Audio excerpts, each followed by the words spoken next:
आप सबका संस्कृति पीसीएस के यूट्यूब चैनल पर हार्दिक स्वागत है। तो आज के इस सेशन में हम मौर्योत्तर और गुप्त तथा गुप्तोत्तर काल के जो प्रश्न हैं जो बीपीएससी में पूछे गए हैं उन पर डिस्कस करेंगे। तो शुरू करते हैं अपना डिस्कशन, ठीक है।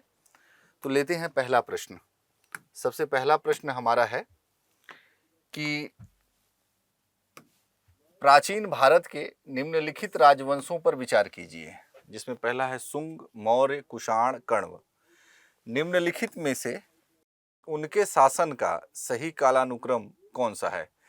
तो ये मौर्य है, तो मौर्य के बाद ये जो तीन है मौर्योत्तर हैं। तो मौर्य के बाद शुंगों ने शासन किया, तो दो के बाद एक कोई है, हाँ इसमें है, ठीक है। इसके बाद सुंग के बाद कण्व, चार यहाँ है, ये गलत हो जाएगा, यानी इसका उत्तर ए हो जाएगा। तो मौर्यों के बाद सुंग, सुंग के बाद कण्व और कण्व के बाद कुषाण। तो इसका सही क्रम हो जाएगा 2, 1, 4, 3, यानी करेक्ट आंसर इज ए, ठीक है। तो इसका उत्तर ए हो जाएगा। ये सिंपल सवाल है, बहुत आसान प्रकृति का सवाल था। तो पूछ लेते हैं, इनका क्रम भी पूछ लेते हैं आपसे एग्जाम में। अगला प्रश्न है, ताम्रपत्र लेख दर्शाते हैं कि प्राचीन काल में बिहार के राजाओं का संपर्क था बर्मा से, थाईलैंड से, कंबोडिया से, जावा सुमात्रा से। तो इसका करेक्ट आंसर है जावा सुमात्रा से, क्योंकि जो पाल शासक हैं उनके ताम्रपत्र लेखों से ऐसा पता चलता है कि जावा सुमात्रा से उनके संबंध थे। तो इसका करेक्ट आंसर है डी, ठीक है, डी।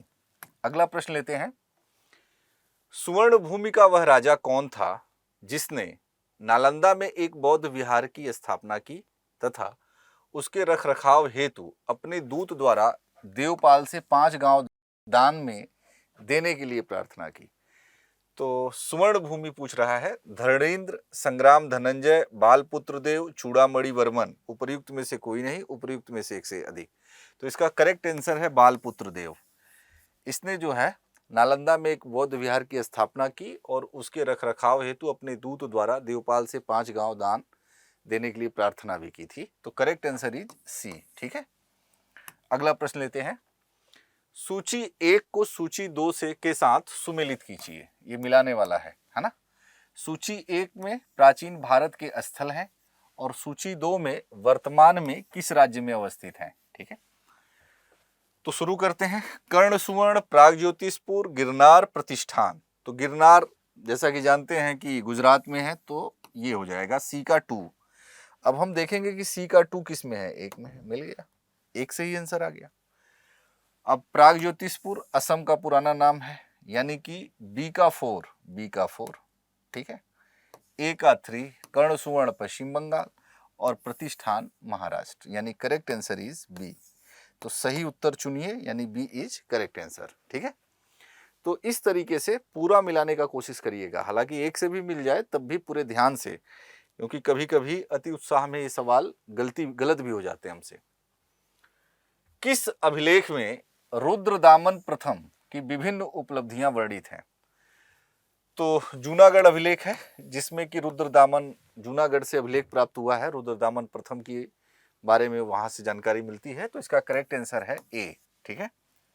अगला प्रश्न ले, दूसरी शताब्दी के आसपास रचित संस्कृत के शिलालेख के अनुसार सुदर्शन झील, एक कृत्रिम जलाशय की मरम्मत किसने की थी? हर्ष ने, कनिष्क ने, रुद्रदामन। उपर्युक्त में से एक से अधिक, उपर्युक्त में से कोई नहीं। तो देखो, जो सुदर्शन झील है ना, इस झील का निर्माण चंद्रगुप्त मौर्य द्वारा कराया गया था और अशोक ने इसका जो है नहरें वगैरह का विकास किया था। और रुद्रदामन ने इसका जीर्णोद्धार किया था और गुप्त शासक स्कंदगुप्त, इन्होंने भी इसकी मरम्मत करवाई थी। तो 4 लोग इससे संबंधित है, शासक, ठीक है ना। तो ये ध्यान देना। तो इसमें जो है करेक्ट आंसर होगा रुद्रदामन, सी इज करेक्ट आंसर, ठीक है। इनमें से किसने सर्वप्रथम व्यापक पैमाने पर स्वर्ण मुद्रा का प्रचलन किया, ठीक है। तो स्वर्ण मुद्रा का प्रचलन तो इंडो ग्रीक द्वारा किया गया था, लेकिन व्यापक रूप से स्वर्ण मुद्रा का प्रचलन आगे चलकर कुषाणों ने किया और सर्वाधिक स्वर्ण मुद्रा गुप्तों ने जारी किए। सर्वाधिक स्वर्ण मुद्रा ये जो है गुप्तों ने जारी किए हैं, और जबकि शुद्ध शुद्ध जो है सोने के सिक्के ये कुषाणों ने जारी किए हैं।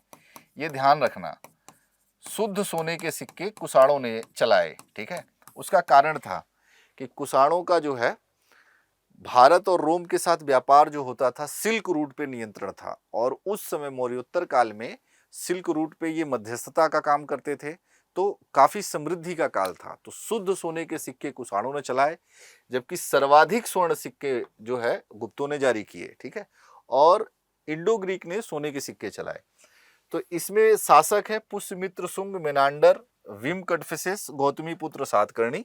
ये जितने शासक हैं सब मौर्योत्तर कालीन हैं, अलग अलग वंश से संबंधित हैं। इसमें चूंकि विम कटफिसेस है ये कुषाण वंश का शासक है, और इसने सबसे पहले इसी ने शुद्ध सोने के सिक्के चलाए थे, शुद्ध सोने के सिक्के जारी किया था। तो करेक्ट आंसर हो जाएगा सी, ठीक है। तो इसका करेक्ट आंसर है सी, ठीक है। आगे चलते हैं अगले प्रश्न की ओर। पूर्व गुप्त काल में, गुप्त काल के पहले सीसे के सिक्कों की एक बड़ी संख्या जारी की गई, यानी गुप्तों के पहले मौर्योत्तर काल में सातवाहनों द्वारा, शकों द्वारा, कुषाणों, मौर्यों द्वारा, उपर्युक्त में से कोई नहीं, एक से अधिक। तो सातवाहनों ने सीसे, पोटीन, इन सब के सिक्के जारी किए थे, ठीक है। तो करेक्ट आंसर हो जाएगा ए, सातवाहनों ने सीसे या पोटीन के भी सिक्के जारी किए। शुंग वंश के बाद किस वंश ने भारत पर राज किया? तो शुंग के बाद कण्व, सातवाहन, कुषाण, कण्वा, कण्व, गुप्त, कण्व है, सी इज करेक्ट आंसर, ठीक है। शुंग के बाद कण्व, वसुदेव इसके संस्थापक थे। अब यहां गुप्त और गुप्तोत्तर युग से संबंधित प्रश्न है, ठीक है। तो एक एक करके देखते हैं। किस गुप्त शासक ने अपने बड़े भाई की हत्या कर सत्ता प्राप्त की? तो चंद्रगुप्त द्वितीय ने अपने बड़े भाई की हत्या की थी और फिर सत्ता प्राप्त किया था। श्रीगुप्त, समुद्रगुप्त, चंद्रगुप्त द्वितीय, correct answer is C, Chandragupta द्वितीय ने अपने बड़े भाई की हत्या की थी और सत्ता प्राप्त किया था रामगुप्त को मार के। प्राचीन भारत का नेपोलियन किसे कहा जाता है? अच्छा, चंद्रगुप्त मौर्य, पुष्यमित्र, कनिष्क, समुद्रगुप्त। अब देखिए भारत के नेपोलियन को लेके कई बातें हैं। तो विंसेंट स्मिथ, वी स्मिथ ने समुद्रगुप्त को भारत का नेपोलियन कहा है, जबकि कोंडा स्मिथ ने, ये ध्यान रखना, इन्होंने राजेंद्र चोल को भारत का नेपोलियन कहा है। तो चूंकि अब इस तरीके से जो प्रश्न पूछते हैं ये लोग, थोड़ा सा स्पष्ट करना चाहिए, प्रश्न में ही वेग टाइप के प्रश्न हो जाते हैं, ठीक है। तो प्राचीन भारत का नेपोलियन समुद्रगुप्त को कहा जाता है, ठीक है। नेपोलियन मतलब साम्राज्य विजेता, जिस तरीके से यूरोप में नेपोलियन ने अपने साम्राज्य का विस्तार किया, तो समुद्रगुप्त की जो नीतियां थी, जो कि काफी व्यवहारिक नीतियां थी, अलग अलग क्षेत्रों के संदर्भ में उसने अलग अलग नीतियां लागू की। जैसे उत्तर भारत के संदर्भ में राज प्रस्बोधोकरण की नीति अपनाई, प्रत्यक्ष विलय और विस्तार की नीति अपनाई।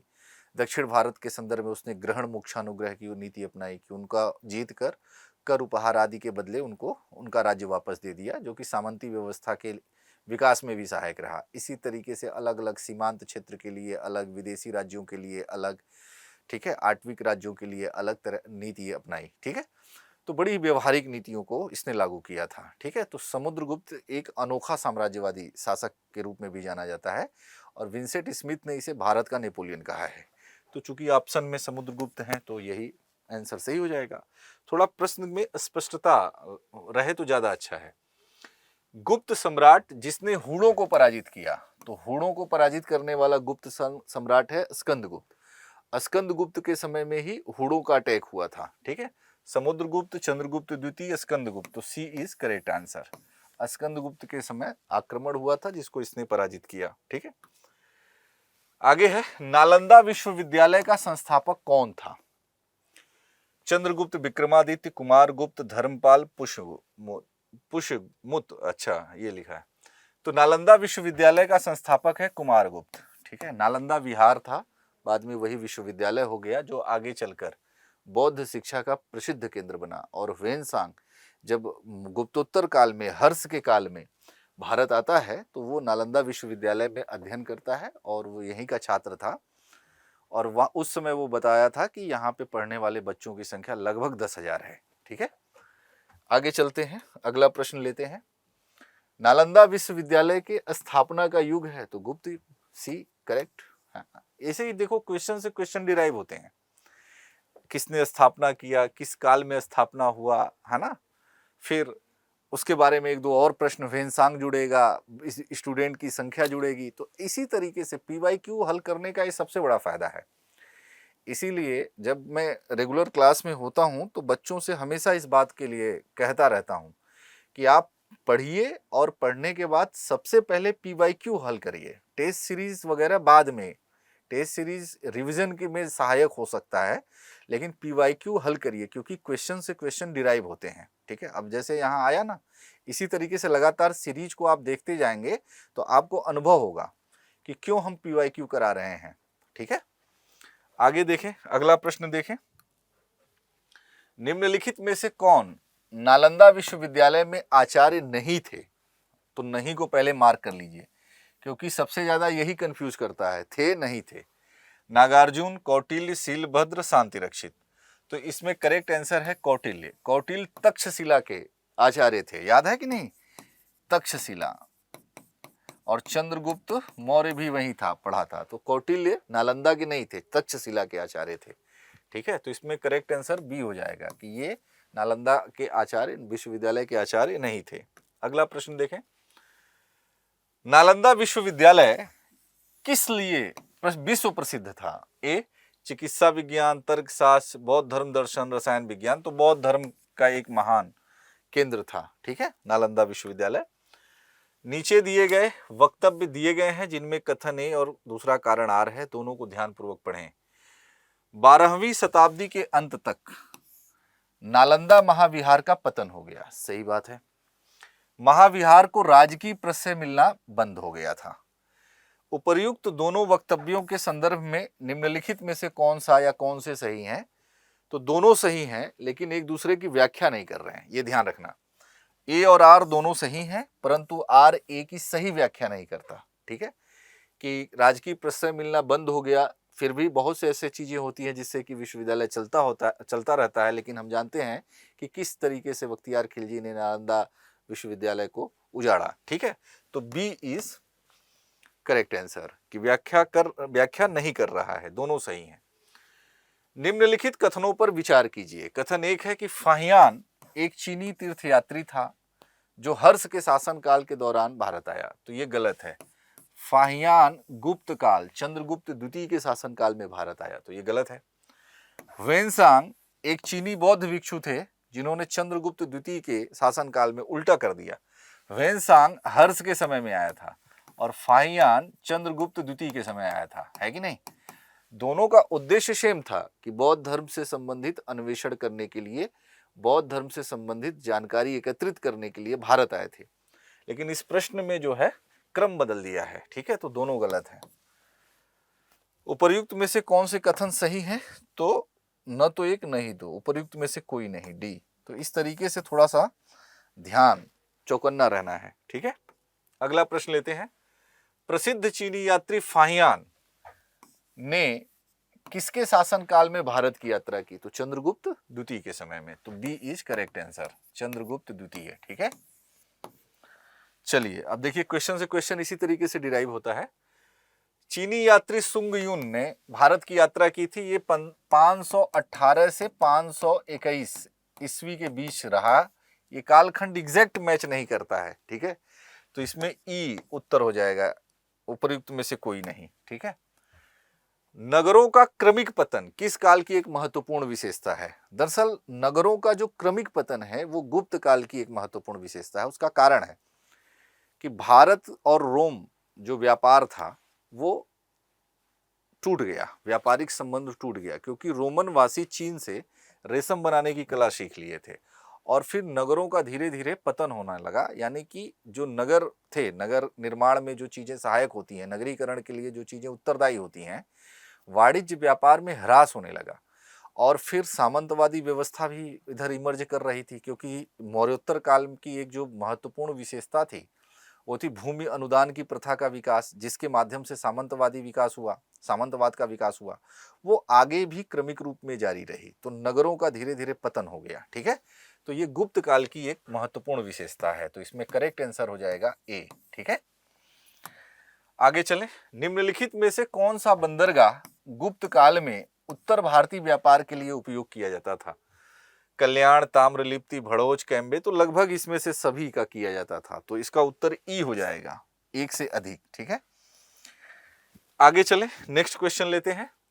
किस शासक वंश ने मंदिरों एवं ब्राह्मणों को सबसे अधिक ग्राम अनुदान में दिया? ग्राम अनुदान यानी कि भू अनुदान, ग्राम अनुदान। तो सबसे अधिक अनुदान की प्रथा ये अगर देखें गुप्त, पाल, राष्ट्रकूट, प्रतिहार में, तो गुप्तों ने दिया। ठीक है, तो इसका करेक्ट आंसर ए हो जाएगा।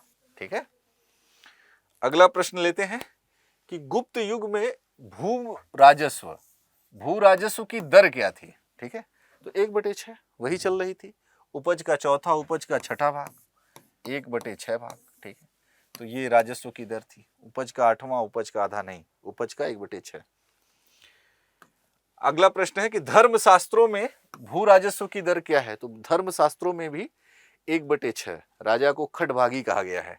तो सी करेक्ट आंसर, 1/6 भू राजस्व की दर धर्मशास्त्रों में भी यही निर्धारित है।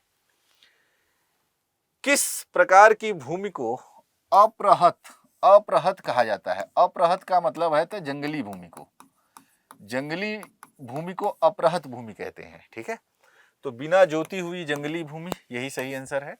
सिंचित भूमि, घने जंगल वाली भूमि, जोती हुई भूमि नहीं, बिना जोती हुई जंगली भूमि। ठीक है, तो ये ध्यान रखना। ए, अमरकोश के अनुसार भूमि के प्रकारों पर विचार करें। दरअसल चंद्रगुप्त द्वितीय, गुप्त शासक चंद्रगुप्त द्वितीय के दरबार में 9 रत्न रहते थे। उनमें एक थे अमर सिंह, 9 रत्नों में एक थे अमर सिंह, और इन्होंने एक ग्रंथ लिखा, उसका नाम है अमरकोश। ठीक है, और अमरकोश में कुल 12 प्रकार की भूमियों का उल्लेख है। ठीक है, उसमें उर्वरा भूमि, मरुभूमि, इन सब भूमियों का है। ठीक है, तो देवमातृक, वर्षा सिंचित भूमि। तो इसमें जो है अगर हम ऑप्शन देखें तो उपर्युक्त में से एक से अधिक, इसका ऑप्शन दूसरे साइड में है, तो उपर्युक्त में से एक से अधिक है, लगभग सबका उल्लेख है। ठीक है, प्रसिद्ध इलाहाबाद प्रशस्ति, इसे प्रयाग प्रशस्ति के नाम से भी जानते हैं। प्रयाग प्रशस्ति का लेखक कौन था? तो प्रयाग प्रशस्ति या इलाहाबाद प्रशस्ति का लेखक हरिसेन था, और हरिसेन समुद्रगुप्त का संधि विग्रहक था। संधि विग्रहक, संधि विग्रहक का मतलब होता है युद्ध और शांति का मंत्री, युद्ध एवं शांति का मंत्री। ठीक है, संधि विग्रहक। तो इसमें इलाहाबाद प्रशस्ति या प्रयाग प्रशस्ति का लेखक हरिसेन है, Kalidas Harisen. B is correct answer. ठीक है, आगे चले। निम्नलिखित में से किस वंश के शासकों को पुराणों में श्री पर्वती कहा गया है? तो ये फैक्चुअल है, इक्ष्वाकु वंश के शासकों को श्री पर्वती कहा गया है, तो इसका करेक्ट आंसर बी होगा। ठीक है, अगला प्रश्न देखते हैं राजा प्रवरसेन के बारे में। राजा प्रवरसेन के बारे में निम्नलिखित पर विचार कीजिए। वाकाटक वंश का वास्तविक संस्थापक था, बिल्कुल सही है। उनका साम्राज्य उत्तर में बुंदेलखंड से लेकर दक्षिण में हैदराबाद तक था, यह भी सही है। वो अपने पिता विंध्य शक्ति के उत्तराधिकारी थे, यह भी सही है। उनका उल्लेख पुराणों में मिलता है, बिल्कुल सही बात है, उन्हें प्रवीर कहा गया है। ठीक है, पुराणों में प्रवीर के नाम से उल्लेख मिलता है। तो इसका करेक्ट आंसर होगा डी, उपर्युक्त में से एक से अधिक। ठीक है, ये ध्यान देना। अगला प्रश्न देखें, हूण राजा तोरमाड़ किस औलिकर राजा द्वारा पराजित किया गया था? तो यह है प्रकाश धर्मन। ठीक है, यह ध्यान रखना कि हूण राजा तोरमाड़ प्रकाश धर्मन द्वारा पराजित किया गया था। ठीक है, यह थोड़ा फैक्चुअल क्वेश्चन है। अगला देख लेते हैं, वर्धन राजवंश, वर्धन राजवंश की स्थापना किसने की थी? तो पुष्यभूति, क्योंकि वर्धन राजवंश को पुष्यभूति वंश भी कहते हैं। ठीक है, तो पुष्यभूति ने वर्धन राजवंश की स्थापना की थी। ठीक है, तो इसका करेक्ट आंसर है ए। ठीक है, आगे है कविवाण निवासी था, पाटलिपुत्र का, थानेश्वर का, भोजपुर का, उपर्युक्त में से कोई नहीं। दरअसल कविवाण का जन्म, इनके जन्म को लेकर बहुत विवाद है और माना जाता है कि बिहार में इनका जन्म हुआ था और सोन नदी के किनारे एक गांव है प्रीतकुटा नामक गांव में हुआ था। ठीक है, तो इनमें से कोई नहीं, यानी कि डी इसका करेक्ट आंसर होगा। चलिए आगे चलते हैं।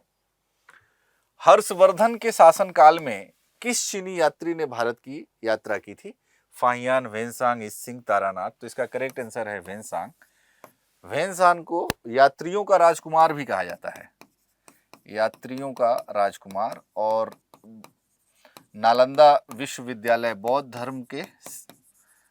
धर्म से संबंधित जो है अन्वेषण करने के लिए, ज्ञान प्राप्त करने के लिए ये जो है नालंदा में पढ़ा था। और नालंदा बताया कि करीब 10,000 विद्यार्थी वहाँ अध्ययनरत हैं। ठीक है, और कहते हैं कि इन्हीं के प्रभाव में हर्ष ने भी बौद्ध धर्म स्वीकार किया था। और फिर बाद में इसने एक पुस्तक लिखी जिसका नाम था सीयूकी, और इसमें भारत का चतुर्दिक वर्णन, सामाजिक, आर्थिक, राजनीतिक, धार्मिक, ये सारा वर्णन वेनसांग की इस पुस्तक में मिलता है। ठीक है, तो जो कि प्राचीन भारत की इतिहास की जानकारी का एक महत्वपूर्ण सोर्स भी उपलब्ध कराता है। ठीक है, अगला प्रश्न देखें। चीनी यात्री वेनसांग ने किस विश्वविद्यालय में अध्ययन किया था? तो अभी बताया नालंदा, तो नालंदा।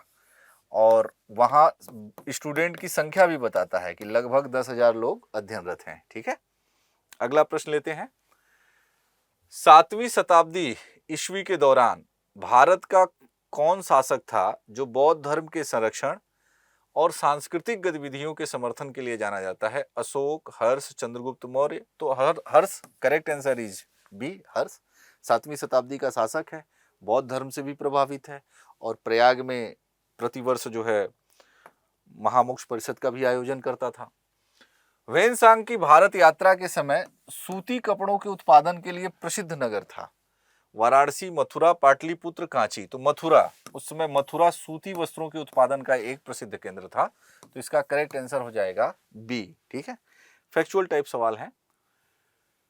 गुप्त वाकाटक युग में तार्किक तर्क और बहस पर ध्यान केंद्रित करते हुए भारतीय दर्शन के किस महत्वपूर्ण स्कूल का विकास हुआ? वैशेषिक, मीमांसा, न्याय। तो तर्क मतलब न्याय। ठीक है, न्याय दर्शन तर्क पर विशेष बल देता है, लॉजिक पे, और माना जाता है कि तर्क शास्त्र का विकास इसी दर्शन से हुआ। ठीक है, आगे देखते हैं। इनमें से किसने पहली बार यह व्याख्या की थी कि पृथ्वी अपने धुरी पर घूमने के कारण प्रतिदिन सूर्योदय एवं सूर्यास्त होता है? आर्यभट्ट, भास्कर, ब्रह्मगुप्त, वाराहमिहिर। उपर्युक्त में से कोई नहीं, उपर्युक्त में से एक से अधिक। तो ये बात कही थी आर्यभट्ट ने। ठीक है, तो इसका करेक्ट आंसर है ए। ठीक है, कि पृथ्वी अपनी धुरी पर घूमती है और जिसके कारण जो है, मतलब कहने का मतलब था कि सूर्य स्थिर है। इन्होंने हेलियोसेंट्रिक ला दिया कि सूर्य स्थित है और पृथ्वी अपनी धुरी पर घूमती है और सूर्य की परिक्रमा करती है। ठीक है, जिसके कारण जो है सूर्योदय, सूर्यास्त, ये सब घटनाएं होती हैं। इनमें से कौन गुप्त काल में औषधि के क्षेत्र में अपने कार्य के लिए जाने जाते हैं? सुश्रुत, सोमिला, शूद्रक, सौनक। तो कोई भी नहीं, इसका भी आंसर ई है। ये कोई भी गुप्त काल से संबंधित नहीं है। ठीक है, तो आज का सेशन यहीं तक। ठीक है, अगले सेशन में अब हम दूसरे पार्ट को देखेंगे, पूर्व मध्यकाल और फिर मध्यकाल का। तो इस तरीके से आप लोग इसको रिवाइज कर लीजिएगा, इसको देख लीजिएगा। तो मिलते हैं नेक्स्ट सेशन में। Thank you so much.